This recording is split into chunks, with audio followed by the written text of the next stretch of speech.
Hi friends, ఈరోజు మన స్వప్న స్వగృహ కిచెన్లో మరో సరికొత్త వంటతో మీ ముందుకు వచ్చాను. అది పప్పు అండి, మెంతి కూరతోటి. ఇప్పుడు ఆకుకూరల సీజన్ కాబట్టి ఎక్కువ కూరగాయలు ఆకుకూరలు తినడానికి ఇష్టపడని పిల్లలకు ఇలా పప్పుతో కలిపి ఆకుకూరలు పెట్టడం వలన వాళ్ళకి కావాల్సిన పోషకాహారాలన్నీ లభిస్తాయి. అందులో మెంతి కూర అనేది డయాబెటీస్ పేషెంట్కి చాలా మంచిది కాబట్టి ఏదో ఒక రూపకంలో మనం మెంతిని బాడీలోకి ఇస్తూ ఉండాలి. సో ఈరోజు నేను మెంతితో పప్పు చేయబోతున్నాను. ముందుగా నా వీడియో ఫస్ట్ టైం చూసేవాళ్ళు నా వీడియోకి ఒక లైక్, షేర్ అండ్ సబ్స్క్రైబ్ చేయండి. నేను ఒక గ్లాస్ పప్పు అండి హాఫ్ అన్ అవర్ ముందు నానబెట్టుకున్నాను. ముందు నానబెట్టుకోవడం వలన పప్పు అనేది మనకు ఏదైనా గ్యాస్ ట్రబుల్ ప్రాబ్లం ఉన్నా కూడా రాదండి.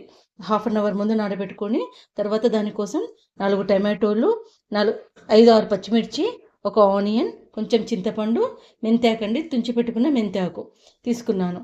ఇప్పుడు నానబెట్టుకున్న పప్పులోకి మెంతి కూర వేసేయాలండి. కడిగి పెట్టుకున్న మెంతి కూర ఇది ఒక కట్ట మొత్తం. తర్వాత పచ్చిమిర్చి, ఆనియన్, చింతపండు కొంచెం అండి, 2 రెబ్బలు, ఎక్కువ వేయొద్దు. టమాటో వేస్తున్నాం కాబట్టి టమాటో, ఉప్పు కారాలు అనేది ఎవరిష్టం వాళ్ళ దగ్గరకు వాళ్ళదండి. ఇప్పుడు నేను కారం వేయట్లేదు, పచ్చిమిర్చి కొంచెం ఎక్కువ వేసినాను కాబట్టి. పసుపు వేసుకొని కుక్కర్ పెట్టేసుకుందాం. కొంచెం పసుపు, కొంచెం జీలకర్ర వేసేసి కుక్కర్ మూత పెట్టేసి ఒక 4-5 విజిల్లు ఇప్పించుకుందాం.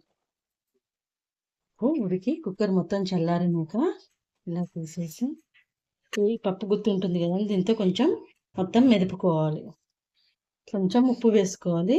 ఉప్పు కారాలు అనేవి ఎవరి టేస్ట్కి తగ్గట్టు వాళ్ళదండి. ఇప్పుడు నేను 1.5 స్పూన్ ఉప్పు వేసాను. ఉప్పు వేసి దీన్ని మెత్తగా నలుపుకుంటున్నాను, అంతా కలిసేటట్టు.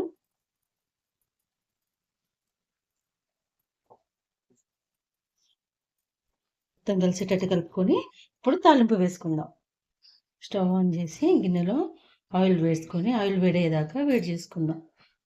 ఆయిల్ వేడి చేసుకుందామండి. ఆయిల్ వేడైనాక ఆవాలు, జీలకర్ర వేసి మంచిగా వేగనివ్వాలి. తర్వాత మినప్పప్పు అండి, కొంచెం పప్పులో ఎర్రగా మినపప్పు తాగితే బాగుంటుంది.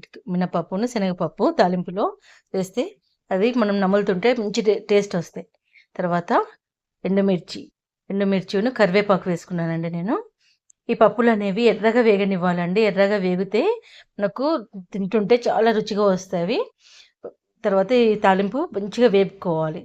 వేపుకున్నాక మనము కరివేపాకు కూడా వేగినాక ఎల్లిపాయండి, ఇవి ఒక 4 వెల్లిపాయలు వేసుకున్నాను. తర్వాత మనం రుద్ది పెట్టుకున్న పప్పును తీసి అందులో వేసేసి కలిపేసుకోవటమే. మీరు కూడా ఇలా సింపుల్ పద్ధతిలో నేను చెప్పినట్టు చేసుకుని ఇలా వచ్చిందో కామెంట్ బాక్స్లో కామెంట్ పెట్టండి. ఛానల్కి లైక్, షేర్ అండ్ సబ్స్క్రైబ్ చేయండి. స్వప్న స్వగృహ కిచెన్. Thank you.